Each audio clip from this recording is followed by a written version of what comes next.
今年很多朋友都说钱特别的难挣，你觉得呢？确实是今年的钱变得比较难赚了。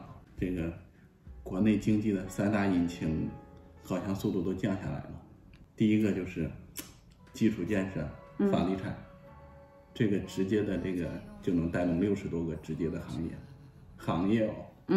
这个链条上有上亿的人在忙碌，原材料，然后建设，还有后端的销售、装修，全部在这个链条上。所以当这个房子的销售速度下降的时候，整个这个链条上的速度生意都会变得差起来。所以这是第一大经济引擎了。你看第二个市场呢，最大的就是出口。这个过去中国是一个出口大国，但是这2年疫情啊，加上这个政治环境不是很好，所以现在这个出口也面临一定的受挫。所以这个现在也是你会发现大量的原来去广东啊、去福建打工的人，现在好像是那边工厂不是很活跃，是吧？都留守在家里，没有办法出去打工了，这也是一大因素。还有一个因素就是什么呢？过去一直不是很活跃的，就是叫内需市场，就是这个中国人自己的消费。大家会发现，其实中国人非常的勤俭节约的，多数人都是这样的。大家过去挣点钱呢，都想买房子，因为房子涨价涨得比较快，所以省吃俭用，存钱买房子。但是现在呢，这个房子已经不能作为一个这个财经的这个投资的东西了。大家呢，又觉得这个手里有这么一点钱呢，这个收入又开始变少了，所以更不舍得花了。所以大家都不去消费，那你想想那么多门店啊，那么多服务业，是吧？这个提供给谁？所以大家都觉得这个生意不好了。应该不是所有的行业都这么悲观的吧？当然不是了。那你说哪些行业会稍微好一点呢？你看，你只要认真仔细的观察生活，你就会发现，任何危机的时候都是有很好的机会的。什么机会？那其实你可以参照一下过去的每一次这种经济不好的时候的哪些行业表现很好。说几个行业啊，我给你说一下。第一个呢就是白酒。对，白酒行业，而且是劣质的白酒，就是比较低价的白酒会变得比较好。为啥？因为很多男人身上的压力很大呀。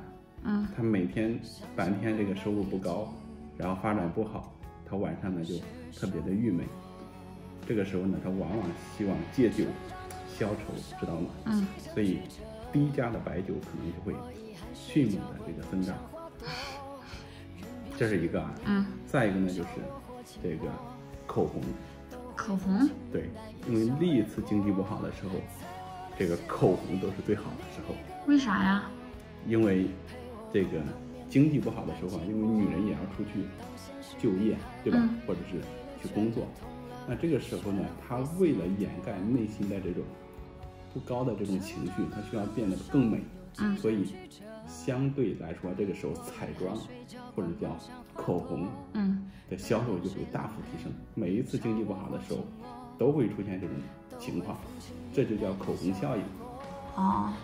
当然还有几个其他的啊，比如说这个心理医生行业。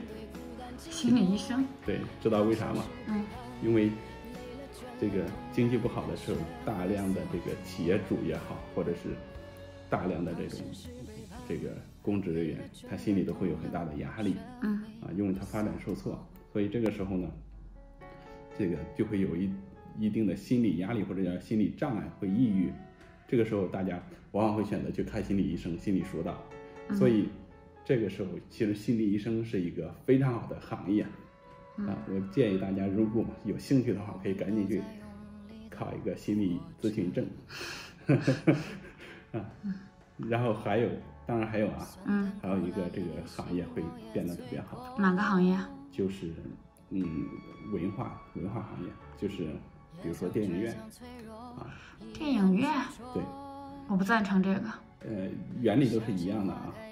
这个大家为了排解心中的郁闷呢，往往会把时间花在这种比较廉价的这个消费娱乐上。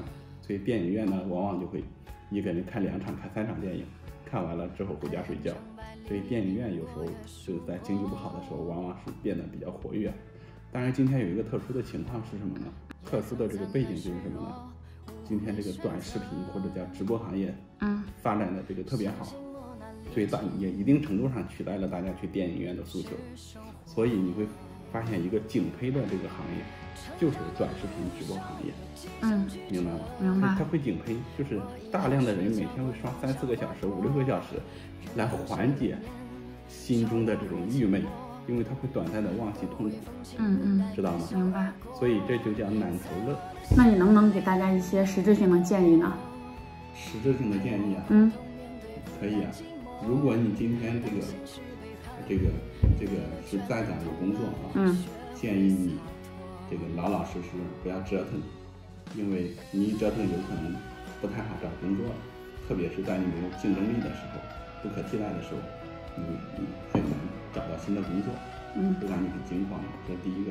第二个呢，如果你特别有钱或者是有资产，对吧？你很从容，这个时候建议你修身养性，不要乱做投资，因为现在这个各种股市啊，各种东西真的是这个会超出这个寻常情况，并不一定是抄底的好机会。再一个呢，就是对于普通人来说，面临很大压力的人来说呢，就是其实大家可以通过这个机会啊，看到这个蒸蒸日上的这些机会行业，然后参与进去。比如说，如果你身边有这种，对吧？有这个短视频啊，或者是直播的团队，你可以参与进去，因为这种行业是井喷的，往往会让你跟着这种危机发一波大财。